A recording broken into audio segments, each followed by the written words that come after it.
Hey y'all, welcome back to A Dinosaur in the Library. I'm Dawn, and I'm here to ramble about books. And actually, I have a book haul.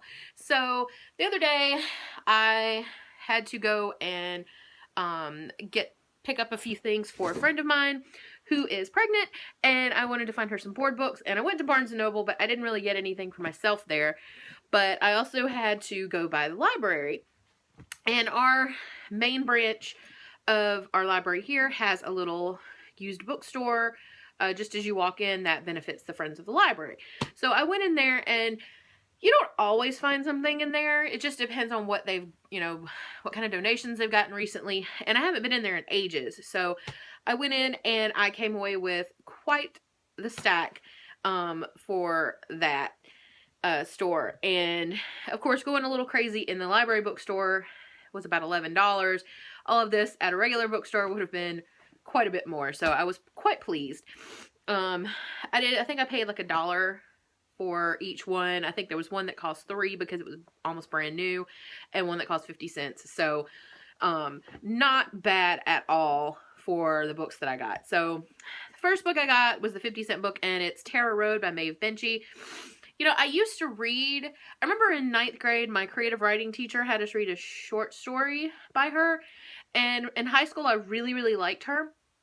And I remember reading some of her later stuff, but I don't remember why I quit reading her. So I thought for 50 cents, I would pick this one up and figure out why it is that I didn't read her anymore. But I remember kind of liking her, so we'll see. And even if I don't like her anymore, it was only 50 cents, so that's not too bad. The next one was $1. The Bone Clocks by David Mitchell, and it's in really good condition. I haven't read any David Mitchell. I have yet to read The Cloud Atlas. It's been on my to-read list for a while, but I just haven't gotten around to it. But I heard really good things about the Bone Clocks from several booktubers, so I thought I would give it a try for $1. And seriously, this is a, $18 book? Yeah. Again, even if I hate it, only $1. The next one is Half a Yellow Sun by Chimamanda Ngozi Adichie. If you watched I think it was in my best of 2015, but I read Americana last year and really, really loved it. So I'm excited to get to read some more of her stuff, and when I saw this, I had to snatch it up. I want to read this one, and I think Purple Hibiscus is the other one that's been recommended to me to read next, so I'm excited about this because if you haven't read Chimamanda Ngozi Adichie, you really, really should. Americana was amazing, and it will be a reread. It's gonna stay on my shelf. The next book I don't think I'd ever heard of it. It's possible that I had because it sort of sounds familiar, but I can't place where I might have heard of it, and it's Out Stealing Horses by Per Peterson, translated by Anne Bourne. And I'll be 100%, I'm not sure from what language this is translated. Let's see. Pedersen lives in Oslo, Norway, so he's Norwegian. So that's cool, but it just sounded kind of interesting. It's Out Stealing Horses has been embraced across the world as a classic, a novel of universal relevance and power. Panoramic and gripping, it tells the story of Tron Sander, a 67-year-old man who has moved from the city to a remote riverside cabin, only to have all the turbulence, grief, and overwhelming beauty of his youth come back to him one night while he's out on a walk. From the moment Tron sees a strange figure coming out of the dark behind his home, the reader is immersed in a decades-deep story of searching and loss, and in the precise, irresistible prose of a newly crowned master of fiction. So, a little vague, but, so vague booking, what would this be? Vague blurbing? But it sounded really interesting, and yeah, so I thought I'd give it a try. The next book has been on my TBR since it came out. This is a essentially brand new copy. Even the dust jacket is in perfect condition, and that's Almost Famous Women by Megan Mayhew Bergman. This is a collection of short stories about women who are essentially adjacent to famous people. Yeah, so it just sounded really interesting. So Lord Byron's illegitimate daughter, Oscar Wilde's wild niece, Edna St. Vincent Millay's talented sister Norma, and James Joyce's troubled daughter Lucia are among the women. And I've been wanting to read this since it came out, and this is a perfect condition used copy. I was so happy. I snatched this off the shelf so quick, I almost took down 3 others. The next one is one, again, I hadn't heard of, but it sounded interesting, and that's The Nightingales of Troy by Alice Fulton. It says, set in Troy, New York, these beautifully entwined stories follow a quirky and resilient family through the 20th century. In 1908, Mamie Garahan faces tuberculosis and childbirth, aided only by her arsenic-eating sister-in-law and a fallen nun. In the 20th century, I believe there are no saints left, Mamie remarks, but her descendants test this notion with far-reaching consequences. In tones that range from tragic to hilarious, Alice Fulton creates an emotionally stunning portrait of a family confronting their dilemmas with bravery and abiding love. So, yeah, again, sounded interesting. Couldn't pass it up. The next one I have read. I read it years ago, and I've really recently been wanting to reread this author, and that is Song of Solomon by Toni Morrison. And I've read Beloved multiple times, and I've read some of her others multiple times, Bluest Eye. I have God Help the Child sitting on my shelf that I haven't gotten a chance to read yet. But this one I read years ago in an African American literature class. Absolutely loved it, and have not reread it since, and I really, really want to reread this soon. So finally got another copy. And the last fiction one I got from there was one for my wife. One of her favorite authors is Bentley Little, is a horror author, and we had not heard of this one, and it's The Consultant by Bentley Little. I have no idea what it's about, but he writes horror, and I think all of his books are titled this way, like The Consultant, The Store, things like this, and she just loves him. And I was really shocked. I try to keep up with our favorite authors, particularly hers, because she doesn't necessarily pay attention to when new things come out for them. I try to keep up with our favorite authors. I had no idea this book was coming out, and it's a 2015 copyright, so it was a little surprise. The next 2 are nonfiction. This is The Barbie Chronicles, A Living Doll Turns 40, edited by Yana Zeldis McDonough. And I just thought it sounded cool. There's a bunch of different people writing about Barbie. So I don't know. Maybe I'll like it, maybe I won't, but we'll see. And the last one that I got from there is another nonfiction book. It's called My Beloved Brontosaurus, On the Road with Old Bones, New Science, and Our Favorite Dinosaurs by Brian Swiddick. And if you've been here more than 5 minutes, you know I love dinosaurs. And the Brontosaurus actually is my favorite dinosaur. So I'm very excited to read this. I don't really care what all it's about. All I know is it's about dinosaurs, and it's about brontosauruses and things like this, or brontosauri, and I'm very excited to read it. So I have 3 other books. The first one was a gift. If you read the bloggess online, she's amazing. I just last year reviewed Furiously Happy, which is her new book, and I will link that review down below if you are interested. And she has another book called Let's Pretend This Never Happened, a mostly true memoir, and her real name is Jenny Lawson, and she's just hilarious. Her blog is amazing, and so I follow her blog, and I follow her on Facebook, so the blog posts pop up in my feed. And she had one called Books Giving the other day, and I was like, let me go read this.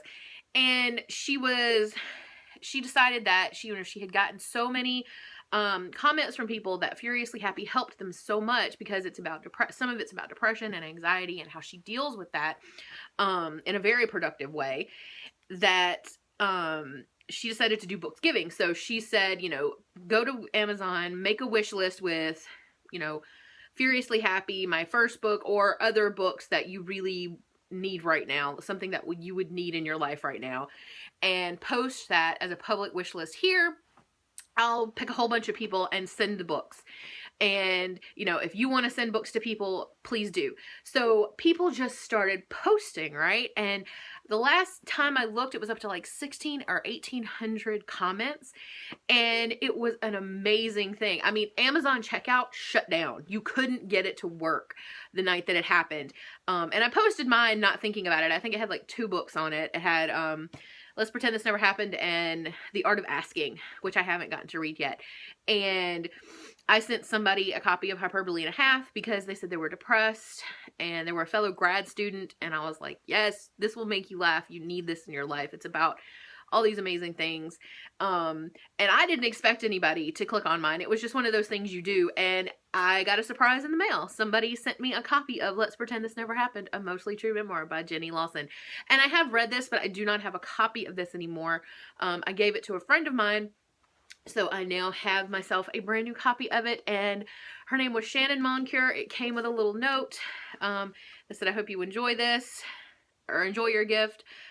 So I do not know Shannon. I have never met her. I don't even know her online. So wherever you are, Shannon, thank you, and I really appreciate this. This is really cool. I just thought it was an amazing thing to see all of these people who, you know, and I know that on Reddit there are entire communities built around, you know, random acts of pizza and random acts of Amazon and things like this, but this was just a random blog post by this one person who, granted, is famous now, but, you know, posting this, and just all these strangers decided to send each other books. And, you know, some people just posted, like, you know, I just posted mine as, you know, hey, you know, here's mine, whatever. If somebody sends me something, great. If they don't, great, whatever. And I bought somebody a book. But there were people on there posting, you know, I've been depressed for a really long time. You know, this book is out at my library, you know. And it took me so long to find a wish list that had anything left on it, because so many people were buying books for people. It was an amazing experience, guys. And, you know, if you have a chance, I'll link the blog post below. Go and look at those comments. There's some amazing things going on. And it gives you faith back in humanity that there are that many strangers willing to just gift things like this, you know, out of the goodness of their heart, and just, you know, do this sort of thing. So, as I've said a million times on here, books have saved my life a million times. And I know that the power of a book in different times of your life and in certain situations. And this was just a beautiful thing to watch. So definitely go check it out. I'll link that below. The other two books I did buy myself. One I bought the day it came out, because of course I did.